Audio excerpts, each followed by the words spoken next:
මාඩි වික්‍රමසිංහ මහත්තයා 8 වසරේ ඉස්කෝලේ ගිහලා තියෙනවා. පුළුවන් නම් කරාම බැරි නම් උගන්වන්න. ලියන හැටි උගන්වන්න පුළුවන්. නමුත් ලියන්නේ මොකද්ද කියන එක උගන්වන්න බෑ. රඟපාන්නත් උගන්වන්න පුළුවන්ද කියලා මට සැකයක් තියෙනවා. මල්ලි හරි මල්ලි. කරුණාකර මල්ලි හරි මල්ලි නායිකාව අනුමත කරන්න. සීනු නාද කරන්න, ෂෙයා කරන්න, බෙදා ගන්න. බොහොම ස්තුතියි. කියමනක් තියෙනවා ඉංග්‍රීසි කියමනක් මම සිංහලෙන් කියන්නම්. පුළුවන් නම් කරාම බැරි නම් උගන්වන්න කියලා. මට ඒ අකරද බෙට මුණ දෙන්න සිද්ධ වුණා. බැරි නම් කරාම් කියන එක නෙමෙයි. පුළුවන් නම් කරාම බැරි නම් උගන්වන්න කියන එකනේ. ඒකට මට කරන්න සිද්ධ වුණා. ඒක උනේ මෙහෙමයි. ඉස්සර තිබුණා රූපවාහිනී නාලිකාවක් තිබුණා මේ ටීවී ලංකා කියලා. ඒකේ මාව ඉන්ටර්විව් කළා. ඒක ඉන්ටර්විව් කළා මට මතක ලංකා මගේ නම තියෙන ලාල් අබේසිංහ ලාල් අබේදර කෙනෙක්.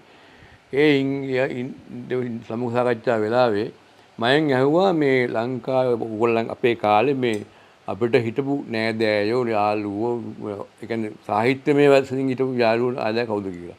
එපාර මං කිව්වා අපිට හිටිය ඉස්සර දූන්නේලා ඔය ගෝකිලා ඇන්ටන් චෙකෝෆ්ලා ඒ ගොඩාක් යාළුවෝ හිටියා නෑදෑයෝ හිටියා කියලා මම දිග විස්තරයක් කරුවා. ඒ මහලක් ඔය මොකද්ද ගුරු ගීතය වගේ නවකතාවල චරිත කියලා ඒවා කිව්වහම මම ඒව කියලා ගියා. ඊට පස්සේ දවසක් විනී හෙට්ටිගොඩ කියන අපේ කාටුන් ශිල්පී සහෝදරයා එතුමා මගෙත් එක්ක හෝල්ට් කියන ITN එකේ හෝල්ට් කියන මේ ප්‍රෝග්‍රෑම් එකේ රචකයා සහ රඟපාපු මිනිස්සයා ඒක අධ්‍යක්ෂණය කළේ ගයාරම් ඇලිස් ඒක සහාය අධ්‍යක්ෂක හිටියේ රසික සුරිරාජ්චි දැන් ඉන්න හොඳම රචකයා. ඉතින් ඒකෙදි මේ විනී හෙට්ටිගොඩ දවසක් මට කතා කරලා කිව්වා ලාල් වාට වැඩපාරන් මට වැඩේ පැවරුවේ. නමුත් මට ඒක කරන්න වෙලාවකුත් නැහැ. ඔයාලට කරන්න පුළුවන් ඒක මේ මොකද්ද මං මොකද්ද කියලා. පිටපත් රචනය ගැන කොළඹ කැම්පස් එකේ ඒ කියන්නේ කැම්පස් එක ඇතුළේ එකක් නෙමෙයි බාහිර කරන එකක් ජනමාධ්‍ය පාඨමාලාවක්. ඒකේ පිටපත් රචනය ගැන මේ දේශනය තියෙනවා කරන්න පුළුවන්ද කියලා. දිගටම තියෙනවා ඒක කියලා. දැන් මන් නිකන් උඩ කියලා විවෙන්න. දැන් මං පුළුවන් දේ රඟපෑම දැන් අරක මන් දන්නේ නැහැ මට පුළුවන් කියලා. හැබැයි එයා අදහස් කළා තියෙන්නේ මං ඉදිරිපත් කරන විලාසය අනම්මනම් බැලුවාම මට ඒක කරන්න පුළුවන්. අනිත් එක මං සෑහෙන පිටපත් ගානක රඟපාලා තියෙනවා. ඒ අත්දැකීම මට ඇති. අනිත් එක මටත් පොඩි ආසාවක් තිබුණා එම මමත් පිටපත් රචනා කරලා තිබුණා. ඒවා මේ රූගත කරලා තියෙනවා. ඉතින් මේ එහෙම මං කැමති වුණා.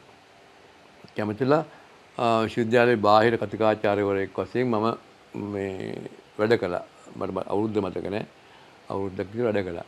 එතනදි ගියාම මට තේරුණු දෙයක් තමයි දැන් කවි ලියන්න, නවකතා ලියන්න, පිටපත් නාට්‍ය පිටපත් රචනා කරන්න උගන්වන්න පුළුවන්ද කියලා. ඒක සාමාන්‍යයෙන් මිනිස්සෙකුට පිළිතන දෙයක් මිසක් ආයෙ උගන්වන්න පුළුවන්ද කියලා කල්පනා කළාම මට තේරුණා මාඩි වික්‍රමසිංහ මහත්තයා 8 වසරේ ඉස්කෝලේ ගිහලා තියෙනවා. ඉතින් කොහොම ගත්තාම ඉතින් ඒ ලේඛකයෝ මේ ලියන කට්ටිය ගත්තාම ඒවා ඉගෙනගෙන කළාද කියලා මට ප්‍රශ්නයක් තියෙනවා. ඉතින් මම අර උගන්වන්න ගියාම මම කල්පනා කළා දැන් මම ලොකු අමාරුකමක් වැඩුණා. හැබැයි එතන ප්‍රශ්නේ තිබුණේ ඒගොල්ලන්ට උගන්වන්නේ මහා ලොකු නාට්‍ය ලියන්න නෙමෙයි. ඒගොල්ලන් මේ ඔය කොමර්ෂල් වල පොඩි මේ පිටපත් ලියන්න උගන්වන්න. ඉතින් මම කිව්වා මම මේක ඔයගොල්ලන්ට ලියන්න උගන්වන්න යටි පෙන්නන්නම්. හැබැයි මේකේ අභ්‍යන්තරය ඒ කියන්නේ ඇතුලේ තියෙන දේවල් ඕගොල්ලන්ගේ හිතේ තියෙන්න වෙනවා. නිර්මාණාත්මක පැත්ත තියෙන්න වෙනවා. නැත්තම් මේක කරන්න බෑ කියලා.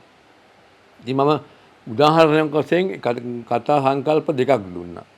ඒ දෙක මම කියන්නම්. ඒක මම ඉස්සරහට මම මේකේ නාට්‍යයක් වශයෙන් පෙන්වන ලියන කරනවා. මේ ඒක තමයි එක්තරා නවකතා කරුවෙක් ඉන්නවා. ඒ නවකතා කරුවා නවකතා ලියාගෙන යනවා. එයා නායක කරගෙනත් තියෙනවා. නවකතාවක් ලියලා දෙන්නම් කියලා ඒකේ මුද්‍රණාලය අධිකාරියට පොරොන්දු වෙලා සල්ලි වගේ උතරන් තියෙනවා. මෙයා නවකතා ලියන්න යනවා. අන්තිමට තියෙනවා නවකතාවේ කතානායකයා සියදිවි හානි කරගන්නවා. එතකොට එයාගේ බිරිඳගේ ප්‍රතිචාරය මොකද්ද කියලා ලියලා අරිනවා. අර මුද්‍රණාල හිමිකරු ඒක ගණන් ගන්න බෑ ඒක හරියන්නේ සම්ප්‍රදායිකයි ඒක වාර්තාවක් වගේ ඒක හරියන්නේ නැහැ කියලා බැලලා දැන් මේ මනුස්සයා කරන් දැන් ඇත්තම නැහැ. දැන් මේ මනුස්සයා කරන වැඩේ දැන් මේක ණය ගවන්නත් ඕනේ දැන් කොහොම අමාරු වෙලා ඉන්නේ. මේ මනුස්සයා කරන වැඩේ ගේනවා හතු වින්ත කුප්පියකුයි බුරු පිස්තෝලකුයි අරන් ඇහිල්ලා මේ ඒක සද්ද දින පිස්තෝලෙක මොකක් සෙල්ලම් පිස්තෝලයක් මොකක් හරි අරන් ඇහිල්ලා මේ කාමරයට ගිහිල්ලා බිරිඳ ගෙදර ඉන්නකොට කාමරයට ගිහිල්ලා අර හතර වෙලිල්ල තියාගෙන සතුටින් කුප්පිය ඔළුවේ හදාගෙන මේස උඩට වැටෙනවා. වැටෙනවා බිරිඳ දුවන් එනවා. දැන් නවකතා කරුවා හිතනවා මේ අඬාගෙන වැටෙයි නැත්නම් පොලිසියට කෝල් කරයි නැත්නම් දොස්තරට කතා කරයි නැත්නම් මොනවා හරි අඬාගෙන වැටෙයි කියලා හිතාගෙන ඉන්නවා. නමුත් බලනකොට අරයා තමන්ගේ මොබයිල් ෆෝන් එක අරගන්නවා අරගෙන පැත්තකට ගිහිල්ලා කියනවා පීටර් අපි පැනලා යන්න ඕනේ අරයා කමලා කියලා. ඔක තමයි එක අදහසක්. මම ඒගොල්ලන්ට කිව්වා. ඉතින් ඒක බලන්නේ ඒකේ සෑහෙන ඛේද වාචකයක් තියෙනවා. කමඩියකුත් තියෙනවා. ප්‍රහසනයකුත් තියෙනවා. මම කෝ ඕක ලියන්න ඕගොල්ලෝ. ඒක තමයි ප්‍රායෝගික පරීක්ෂණ දුන්නේ. ඊට තව එකක් තියෙනවා. මේකෙත් බුද්ධිමය දේපල ඇති මම කියන්නම් මට මම ඒක දෙන්න ඕනේ ඒගොල්ලන්ට. ඉතින් ඒක ඉස්කෝලේක අපි හිතමු අනුරාධපුර සෙන්ට්‍රල් එකේ ළමයි වාරාවසානයේට විවිධ ප්‍රසංග කරනවානේ. ඉතින් ඒකේ ඉන්න එක ළමයෙක් ඇම්ඩන් කියන ඒ වගේ මොකද්ද ඒවට එන්නෙම නැහැ. රස්තියලු ගහනවා මාකට් එකේ කොහෙද ඉන්නවා කියන්නේ. ඉතින් රස්තියලු ගහනවා ඒ චාරේ හොඳ නැහැ. ප්‍රින්සිපල්ට පෙන්නන්න බෑ, ගුරුවරුන්ට පෙන්නන්න බෑ, ළමයින්ට පෙන්නන්න බෑ. දැන් මෙයාකා ඉන්නවා. එකවරක් වාරාවසානයේ මේ මොකද්ද විවිධ ප්‍රසංගයකට මෙයාත් නාට්‍යයක් දාලා මම හැමෝම බලන් ඉන්නවනේ අනික් කට්ටිය කලින් කළත් පුරුදු කට්ටියනේ ඒක අමුත්තක් නැහැ. තව මේ මිනිස්සයා කරන්න වැඩේ මොකද්ද කියලා හැමෝම බලන් ඉන්නවා. ගුරුවරුත් බලන් ඉන්නවා, දොරපතිත් බලන් ඉන්නවා, හැමෝම බලන් ඉන්නවා. ඉතින් එයාගේ වාරේ එනවා. එයා ඔඩියන්ස් එකේ පිටිපස්සේ ඉඳගෙන ලොකු පාර්සලයක් කරගහගෙන එනවා. සරමකුත් නැදගෙන කරගහගෙන එනවා.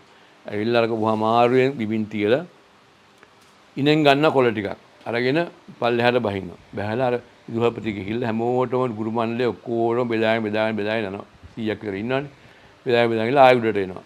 ගහilla අර තුඩි කිහිල්ලා ඉනේ ගහගෙන මයික් එක ගාවට ගිහිල්ලා කතා පවත්වනවා. මගේ ආදරණීය බූරුවා මැරුණා. මගේ යුතුයකමක් තියනවා නෑදෑයින්ට දන්නන්න. මම මේක කළා. මං යනවා කියලා බහැලා ගියා. නෑදෑයෝ ටික ඉස්සරහා ඉන්නවා. කවුද? ඉස්කෝලේ ඉන්න විදුහල්පතිතුමා ඇතුළු ගුරු මණ්ඩලේ. මං කියන්නේ දැන් ඒක කොයිතරම් නිර්මාණාත්මක දැන් ඉන්න ළමයි පිටුරට ගහනවානේ නේ ගුරුන්ට ගහනවා ළඟට එහෙමුණානේ නම් පාරපැත්ත ගහලා දුන්නා විදුහල්පතිතුමට.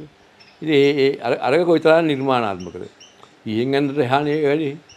මං කියන්නේ නිර්මාණාත්මක බව කියන එක හරි වැදගත්. ඒක දැන් මට පිටපතක් ලියන්න මෙන්න මෙහෙම පිටපතේ මෙහෙම ඉරි ගහ ගන්න උඩින්ම ලියන්න දර්ශනාංක 1 නැත්නම් ඊට පස්සේ යටින් ලියනවා අහවල් නිවස අභ්‍යන්තරද බාහිරද දිවාද රාත්‍රීද එහෙම ඔක්කොම ලියන්න ගන්නවා. මේක ඔබන්නේ මොකද්ද? ඒකනේ වැදගත් වෙන්නේ කන්ටෙන්ට් එකනේ වැදගත් වෙන්නේ. ඒ නිසා මම ඉතින් ඒගොල්ලන්ට කිව්වා මෙහෙමයි මේක මට ලියන හැටි උගන්වන්න පුළුවන්. නමුත් ලියන්නේ මොකද්ද කියන එක උගන්වන්න බෑ. ඒක මම අවුරුද්දක් විතර කළා. පස්සේ මට හැබැයි ඒක තේරුමක් නැති වැඩක්. ඒ ළමයින්ටත් ඒක ගොඩක් ප්‍රයෝජනවත් වෙන්නේ නැහැ. මොකද පොඩි අර මේ පොඩි කමර්ෂල් වල පිටපතේ ලියන්න තියෙන්නේ. ඉතින් ඒක නිසා මම අවුරුද්දක් විතර කළා නැවතුණා ඒක. ඉතින් ඒක තමයි මට මේ කියන්න ඕන කම තුනේ. ඉතින් එහෙම මම හිතන්නේ නවකතා ලියන්න, කවි ලියන්න මම එහෙම විතරක් නෙමෙයි රඟපාන්නත් මම දන්නවා උගන්වන්න පුළුවන්ද කියලා මට සැකයක් තියෙනවා. දැන් මම ලංකාවේ ඉන්නවා හැම ඉගෙනගත්ත රංගන ශිල්පීන් ඉන්නවා වොන්තර. පිටරට ගිහිල්ලා ඉගෙන ගන්න ආපු අය රඟපානවා. මට පොඩි සැකයක් තියෙනවා අර ඒගොල්ලන්ගේ තිබිච්ච උප්පත්ති හැකියාව දිනු කළාද නැත්නම් අමුතුවෙන් ඉගෙනුවද කියලා ප්‍රශ්නයක් තියෙනවා. දැන් ජයන්තන්සී මහත්මයා මම දන්නවා ගොඩක් මේ එයාගේ චිත්‍රපටි එහෙම කරනකොට මුලින් අභ්‍යාස කරනවා ඒ කරනවා කියලා මම අහලා තියෙනවා. මම රඟපාලා නැහැ එතුමත් එක්ක. ඉතින් ඒ සැකේ මට තියෙනවා ලියන්න කියන්න ඔය රඟපාන්න එහෙම උගන්වන්න පුළුවන්ද කියන සැකේ තියෙනවා. මම ගුරුවරයෙක් කියලා හිටපු නිසා මට පුළුවන්ද කියලා ප්‍රශ්නයක් තියෙනවා. මේ රඟපෑම වගේ දේවල් ඔය කියන දේවල් ඒක සහජයෙන් එන්න ඕන ගතියක් තියෙනවා කියලා මම විශ්වාස කරනවා. එවනම් කරුණාකරලා අපේ නාලිකාව අනුමත කරන්න, බෙල් එක ගහන්න, ෂෙයා කරන්න, ඒ කියන්නේ බෙදා කතා කරන්න. බොහොම ස්තුතියි. මල්ලි හරි මල්ලි